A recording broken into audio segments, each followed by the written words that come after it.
Joining me on Startup Report today is Tony DiBenedetto. Welcome, sir. Hey, Joe. Good to see you. Glad to be here. Thanks. So Startup Report is about spreading our early stage companies out there to the public. So a lot of folks who are, maybe sold their company or want to invest and diversify might consider getting into looking at some early stage investments, whether through seed funders or Florida funders or with direct connection. And so the people who are watching kind of have an interest. And obviously, one of the best ways to get people comfortable with that is looking at successes, which you've had a good one. So I'd like to kind of dig into a little bit of the history of Tribridge and sort of walk through the sale process and then talk about your experience growing a tech company in the area. Sure. I'm excited to talk about it and glad to be here. Thanks. Well, you want me to start a little bit with the planning process or even how we got funded? Start there and then let's do that. Let's start with the funding. Yeah. It's funny. Me and Mike Hurtigan and Brian Deming had been meeting kind of while we were working at Arthur Andersen on a pretty regular basis and kept floating a bunch of ideas around like most entrepreneurs do. We had some crazy ones. We tried to buy a safe company, and I don't mean an electronic safe company. I mean a hard safe company in St. Pete, and that fell through. And then we looked at some land, and we were going to do a bar right next to Raymond James Stadium. And, the funny thing about, all these great ideas, we're sitting around and we're talking about the bar, and we found the land we wanted. And then all of us were like, so who's going to work weekends? And that killed the deal. We all had little kids, and we're like, none of us want to work on, Friday and Saturday night. So that went on for a couple of years, and we finally built a business plan around CRM software for the middle market that was going to be on the internet. And that wasn't out yet. It was still back in quotes back then. Yeah, it was back in quotes, and Salesforce wasn't around. Yeah. And so we put a business plan together, and I, myself and Brian Deming, met with Tom Wallace at, if you remember the old Malio's on Del Mabry. Right. And Malio's always had a kind of an interesting kind of dynamic. So you always felt like you were in this real connected place. Mm-hmm. And so you walk in, and that's why I call Tom the godfather of technology, is that place reminds me of where there'd be a scene out of The Godfather, because Tom's already at the restaurant and he's sitting there. And I felt like Michael Corleone kind of walking into the restaurant, trying to ask him for money. And so we went and pitched him on this software idea. And Tom's like, hey, I don't know anything about those things. I believe in you guys. And he writes us a check for not the $3 million we were asking, the $300,000 we were asking for, and said, why don't you do what you guys know? Which at that point, we knew IT services. And so went back and built a business plan that eventually turned into Tribridge. So there's a couple interesting things there. So first, you had the three of you. What kind of bound you together? You're looking at all over the place. You're looking at restaurants. You're looking at safe companies. Sure. So what was the sort of the glue that held you three together? It's funny because initially we were meeting because all of us like really enjoyed working with each other, and we had super complementary skills. None of us, if you met the three of us, you're like, man, you three of you guys are completely different. But we knew we wanted to do something together, and we had a long list of technology ideas. Right. So that was easy, right? It was easy for us to come out with the gym membership application and you name it. We were going to automate everything at the time. And we exhausted that list and said, man, that's super risky. Why don't we just start with a traditional business? That's how we got to the safe company and the other company.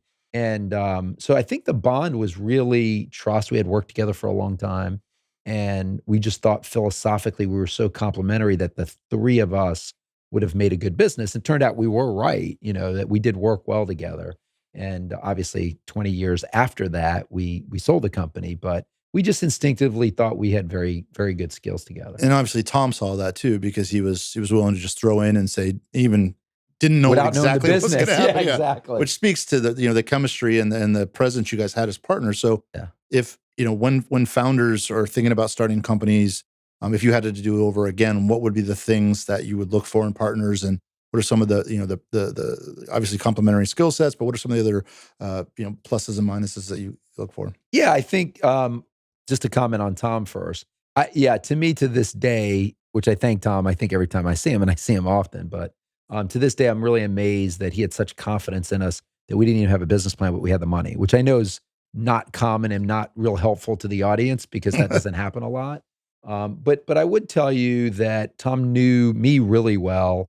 They had tried on a couple of occasions with me and Brian to get us to join Waldeck, which is a company he had in the IT services space. So I think we went through that dance for 5 or 6 years. So we really, Okay. there was a bond there. I do think the lesson out of that is the best place to ask for money is that more immediate circle of people that you build a relationship with, because they can trust you beyond the X's and O's. And I usually encourage people to go there. I think a lot of people do that. In terms of things to look for in partners, the thing that resonated and probably was a linchpin for us for growth was the culture of the company. And didn't know that going in. We didn't write a business plan saying we're gonna have a great culture. We didn't do that. But when we talked about getting together, when I say we had complementary skills, that was really about like business skills. The thing that wasn't different about us is the way we treated people, the way we thought about how we were gonna manage the company. And that turned out to be such a leverage point that I cannot tell you. For instance, the space that we were in had about a 30%, on average, about a 30% turnover ratio. Mm-hmm. We, on a typical year, were between 10 and 12%. So the money saved on that, the intellectual property that stayed in the company because we had a culture that people like to stay in, really turned out to be a huge competitive weapon for us. And at a time, over the 20 years we had the company, also, there was always a shortage of labor, and we never felt that. We always felt like because we had low turnover and because we could be attractive to new folks, so that bond around, philosophy. So we spent a lot of time before we started the business talking through all kinds of scenarios. And it turned out to be culture. We didn't call it that, but we were talking about everything from how do we handle certain employee situations? What kind of benefits would we have? What was our real goal for doing the business? What was our mission? And I always tell people that I'm talking to me, mission's almost like the religion of business, like the why we exist part. And I would say most startups, when I talk to them, the why usually sounds like, well, we want to make a lot of money or we want to own our own business. And that's usually not the why. Right. And so I wouldn't say force, but I try to encourage people to really think through like what's really motivating you. And the reason for that is there's lots of hard times in businesses. Mm-hmm. And so you're going to go through ups and downs and bad customer situations, bad money situations, whatever it is. And the fortitude to get through that is not a personality trait necessarily only. It's also, do you have this overall feeling that you need to get somewhere or do something? And that's that belief that turns into mission. When you have a mission that you're going to do these great things or whatever that is, it'll get you through the hard times because we're all going to have them. The question is, how do we react in that moment? And to me, the mission of the company usually dictates that. So when somebody doesn't really think through that, I always think in the back of my mind, when bad times happen, how do I know if I'm going to invest money in this company, they're going to stick with it? Why are they doing this particular thing? And if they can tell me some great story, true or not, that, hey, this is why I'm doing it. My grandfather was blank, or, I've always dreamt about this and it really motivates me, then I have a little bit more kind of enthusiasm for their passion for the business. Got it. If that makes sense. And so when you talk about culture, it's hard. A lot of it's intangible, right? So you can set up a mission and then somehow there's a bit of magic that sort of binds everything together. Can you try at least to say what kept your turnover rate, if specifically less than the competition in that space? Yeah. For one, I'd like to define it at least the way I would define the word culture and in my words, because I do think it's more tangible than I think most people throw around. Yeah. So to me, the word culture is by definition for me, it's the way people behave in a company. Mm-hmm. So that's the simplest definition. Can be measured by all kinds of things. One, it can be measured by turnover. To me, the turnover number is relevant to the culture. Two, we did 360 surveys, whether our people were living to the culture, and we actually measured that. So we had a measurable number and a benchmark for people. We defined the behaviors. So we said, look, if we're going to say this, they can't just be words. So first we started with what we called guiding principles, and we had 5 of those, which I can tell you what those are if you want. And then second, we said, well, what does it mean to be a servant leader? Those are words. And so we said, well, here's what it means. So for each one of our guiding principles, we also had corresponding behaviors, and those got published and we trained on them both as a leadership team, but also in the company. So now we had evidence. Well, this behavior means servant leadership. This behavior means teamwork. This behavior means honesty. This behavior means blank, entrepreneurship, which are 4 of the 5 I just named. Yeah. And so for us, it was those things. And I think the 2 that stood out for me when I look backwards and say, how did you keep such a talented team? It's not just keeping a team, right? How do you keep the best people and the most creative people? And for me, the entrepreneurship and the servant leader, those 2 came up the most. Mm-hmm. Maybe because they were more unique than the other ones. So when you think of entrepreneurship, I think of, do we want to take risks? Do we want to start new businesses inside of Tribridge? Do we want to start new practice areas? And we probably started almost 20 businesses inside of Tribridge. We didn't brag about that, but some worked, some didn't. I'd say probably 5 or 6 failed, and I think about 14 succeeded in kind of the Tribridge world.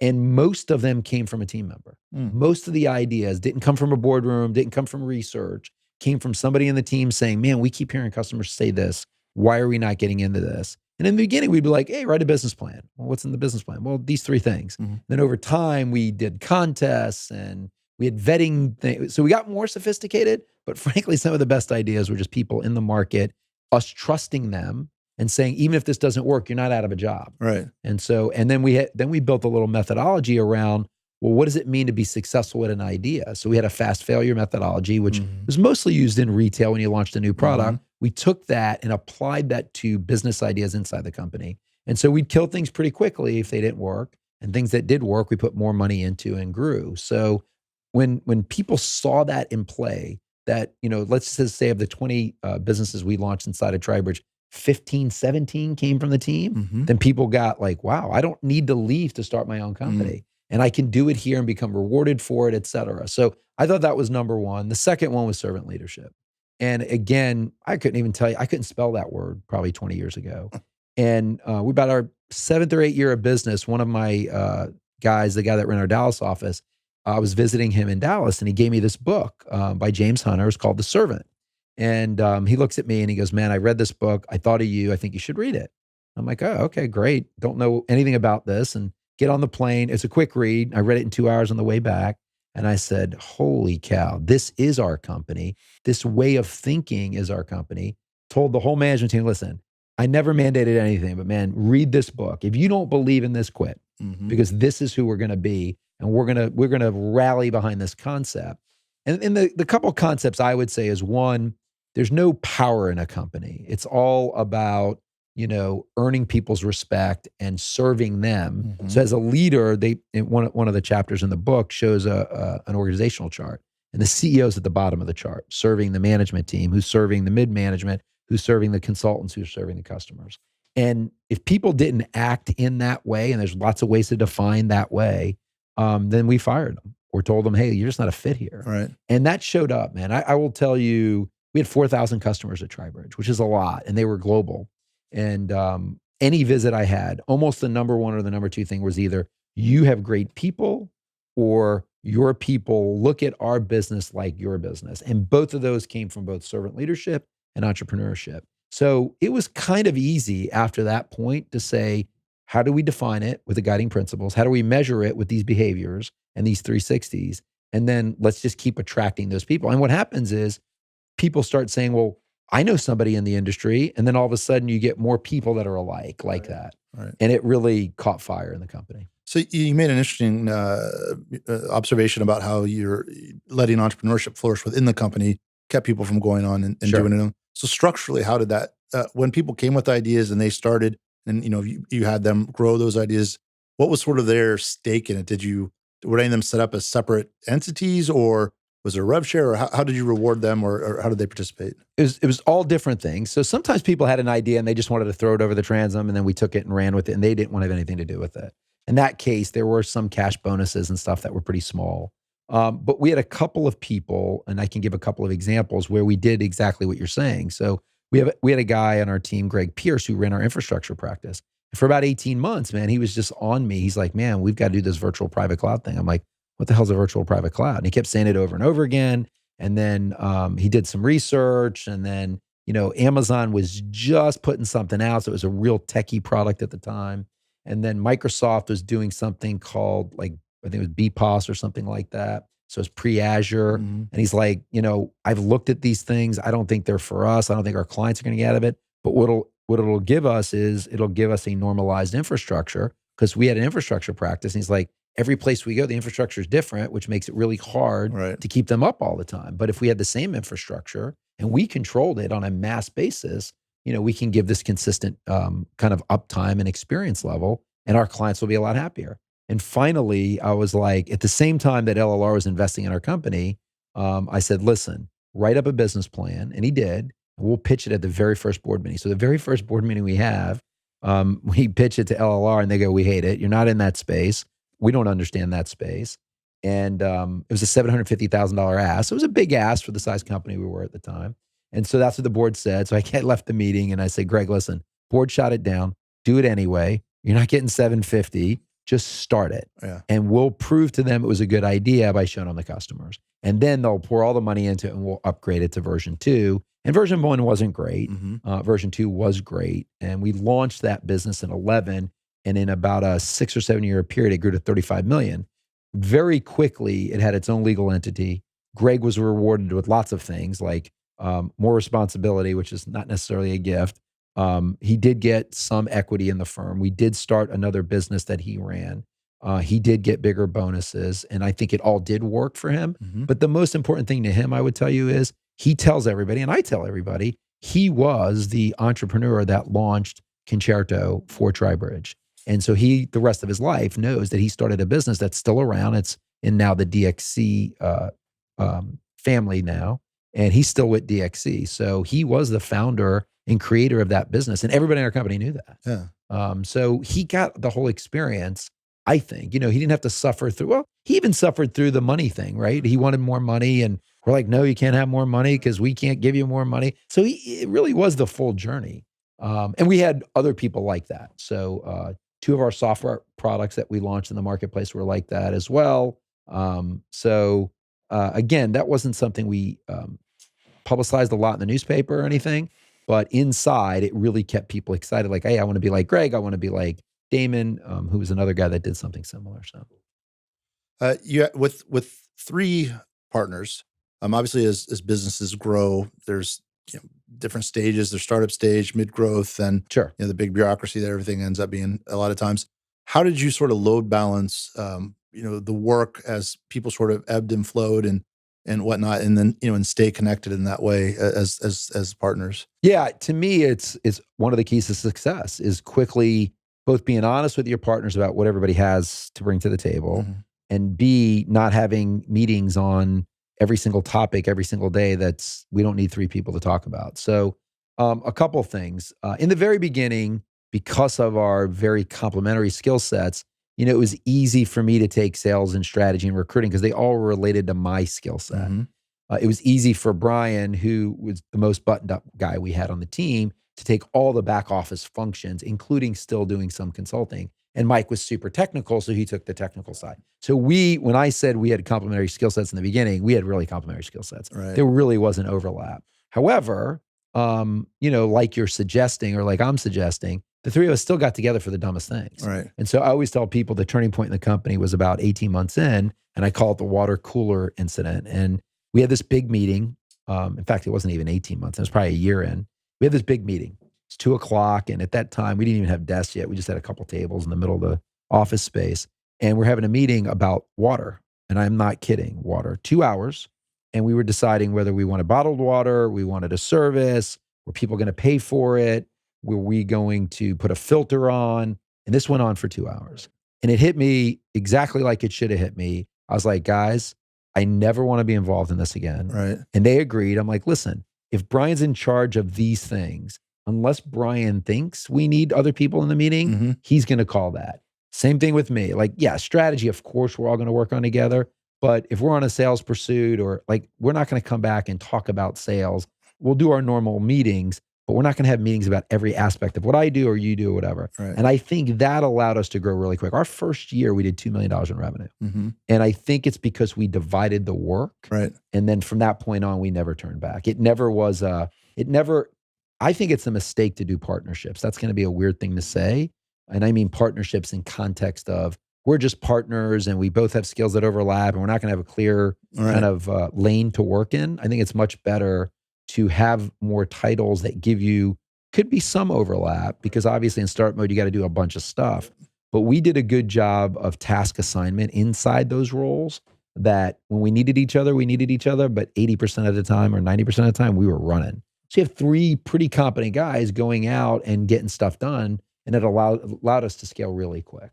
Yeah, and I think that's the water thing is a great observation in that sort of doesn't exist if you don't have 3 leaders, right? Because if you're just not sure, And so then the question is, how early do you define that? How early do you say, you got up to X number of months into the company and said, at this point, three of us don't need to be here. Sure. But it had gotten to a point where, that's water is a small thing, and you're still doing it. So obviously, there's probably a lot of things like that before that too. Yeah. Yeah. It wasn't the first time I was frustrated with it. So yeah. So as early as you can, and I think overlap is probably one of the biggest breeders of discontent in partnerships, is when people both want to do the same thing. I And agree. So role setting early as you can. Would you agree is important? I would say if you have a founder that has no partners and is bringing in new partners, I'd say before they even join the company, I would do it. A lot of times founders start together. And if they start together, I would say as early as it's possible. There's no question there's a certain amount of both energy and things to do in startup mode where you almost don't want any definition because you really just got to get a lot of stuff done. Right. And it depends on the size of the company, the scope of the company. I think that's a few months for most companies. Now, it could be longer if the company has other things going on. I think it's a few months. But I think after that, again, it can change year to year. I don't want to give you the impression that what was in my circle and Brian's circle and Mike's circle didn't change a lot. It did, but it changed in a more formal way. Like we'd get to the end of the year and said, okay, we're going to look at the org chart. And the org chart was our way, and we never published it. Mm-hmm. So we had an org chart that never got published the whole 20 years. Right. I don't think we ever published an org chart in the company. And so, because we just didn't believe in that. We just believed in roles, and so that's a whole nother dialogue for another day. But every year we talked about what's your area of responsibility.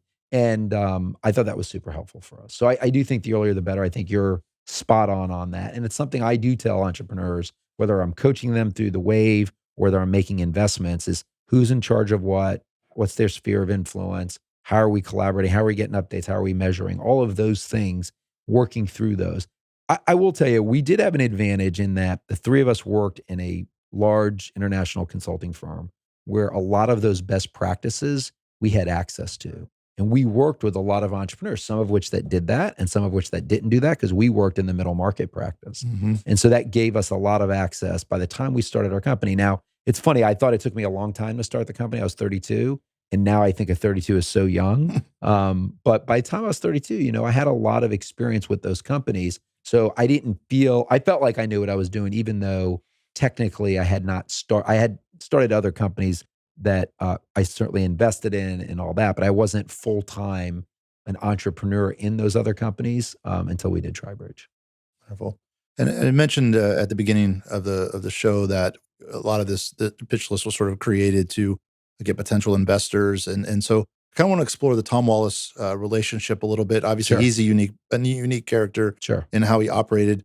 Now you're sort of into that spot where you're going to be that for somebody eventually, and through the work you do with the Wave. So let's talk about the different ways, both healthy and unhealthy, that investors and mentors interact with young companies. Sure. For one, I have been investing in companies for 20 years, so I do enjoy that, and you learn a lot from what other people do with you like that. So. I honestly, I think my experience with Tom is unique, and don't think you should wait for that to happen. So, but I do think it was grounded in that I built a really good relationship with him. And so it didn't happen by accident. It wasn't just, oh, Tom was bored and he wrote a check to me. He was following me for about 6 years. We were interacting on a bunch of other stuff. And then eventually that just was the one, and it worked. I think Tom is pretty thorough in his research on people and also ideas. And I don't think he does that willy-nilly. And so I would say, for me, there's a couple things. Like when somebody comes to kind of pitch me on an idea, I want to make sure that I can both understand the business, but also can add some value beyond the money.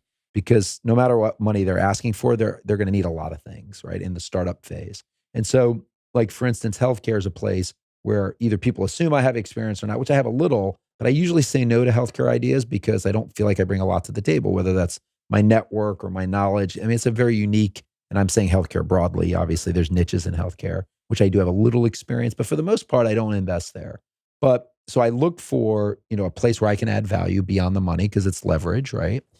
Second, you do your research on the person or the team that's pitching. And everybody says that you bet on the jockey and not the horse, or whatever the metaphor is. I probably mixed that up, but and I believe in that. I think you learn from experience with somebody how they're going to react. And I recently experienced that where some of my investments, like I thought I knew the person, and then over time it looks like they're different character-wise and all that. and others I'm slow on. One that I was slow on at first, but I feel really good about now is My Area Network. Like it took me a while to invest because I took my time to get to know Scott. Mhm. And now like I see it all. Like I can see him and I go, this guy is going to be successful. I hope it's with My Area Network. It could be with something else, but I can see the way he thinks. And I've worked with him in a coaching role for a little over a year before investing. So I got this experience where I can go, oh, I see that this, not just the idea is good, it's him. I can see the way he treats people. I see the way he thinks. I see his decision making. I want to bet on that. And the idea, whether it works or not, I don't know, but he might change it 50 times. So it's, an early stage company. So for me, really vetting that out, the lesson I've learned from kind of those two, juxtaposing those two together and saying which one did I like and which one I didn't. I think I'm going to take my time going forward instead of, somebody thinks it's a good idea. They introduce you 2 Mhm. meetings later, you write a check. That's not probably my personality after going through what I've done recently. Most of the investments I've done, I feel like I've known the founder really well. So therefore, they've mostly worked. Like I've gotten good returns from those investments. And so one piece of advice and one thing I've noticed is just really working that pitch, really practicing the pitch, knowing what things to say and not say. Don't over exaggerate. Like one thing drives investors crazy, it certainly drives me crazy, is where somebody talks like they have a $3 million revenue run rate, and then they send you the financials, they're doing 20,000 a month. Mhm. And I've had those exact numbers just about presented to me. So that to me is a big no-no. I've had people at times tell other people that I was investing in their company when I wasn't. Mm. And we all talk. Tampa is a smaller community. Tampa Bay is a smaller community. And, quickly somebody will call me and say, did you invest in this company? I'm like, no, I talked to the guy a couple of times, but probably not even writing a check. Right. And so then, of course, they think the person's lying to them because they are. And Yeah. so the whole talking straight thing, it's one thing to be an optimist. It's another thing to outright, not tell the truth. So I think that interaction's interesting. I think showing your passion, like don't be afraid to kind of let your passion flag fly, if that's a term. It probably isn't. I get turned on by that. I really get turned on by somebody's passion. So if I believe that they believe in something, that just goes a long way with me. I don't know if it does other investors, but I love passion for businesses.